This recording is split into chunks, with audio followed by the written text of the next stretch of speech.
Cześć, jestem Szymon, pochodzę z Krakowa i mam 23 lata. Jestem młodym Europejczykiem, młodym Polakiem i młodym Żydem. I przede wszystkim twórcą i artystą. W zasadzie im bardziej otwarcie jestem Żydem, tym bardziej przefiltrowała się moje grono towarzyskie dookoła i nie jestem w stanie narzekać teraz na to, żeby spotykać się na co dzień z jakimiś aktami przemocy słownej lub innej. Natomiast w moim dzieciństwie sam musiałem się przekonać, co znaczy być innym, co znaczy być Żydem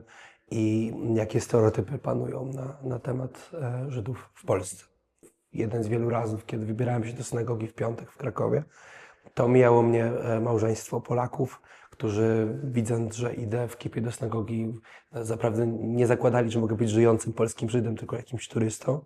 I wtedy Pan powiedział, że do swojej małżonki: o zobacz, te Żydki jeszcze żyją. Wtedy odezwałem się do tego Pana, że tak naprawdę ja tutaj żyję od zawsze i moim pierwszym językiem jest język polski. To było takie doświadczenie właśnie powiązane z identyfikacją z tą grupą i percepcją tej grupy. Moje bezpośrednie doświadczenie antysemityzmu w moim dorosłym życiu jest już raczej powiązane z kontekstem konfliktu izraelsko-palestyńskiego i zupełnie niespodziewanym dla mnie odwróceniem się ode mnie wielu osób, które uważały się za moich kolegów, koleżanki, przyjaciół, znajomych w jakimś stopniu relacji różnym, a będąc osądzonym jako współwinnego wręcz polityki państwa Izrael, a rządu izraelskiego, nawet precyzyjniej rządu izraelskiego,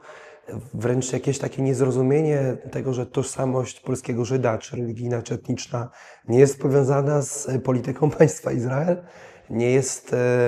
ani nie zmusza identyfikacja z judaizmem do lojalności jakiejś politycznej wobec jakiejś partii, ani tym bardziej bycie członkiem gminy żydowskiej nie ma nic wspólnego z podejmowaniem decyzji w innym państwie politycznym. Uważam, że ludzie nie rozumieją inności i patrzą tylko przez swój pryzmat na swoje otoczenie, dlatego że boją się samemu bycia innym i tego wykluczenia, z którym się to wiąże, więc jest to wiecznie napędzające się koło traumy i krzywdzenie innych ludzi w obawie przed tym, żeby samemu nie być skrzywdzonym, odtrącanie innych ludzi i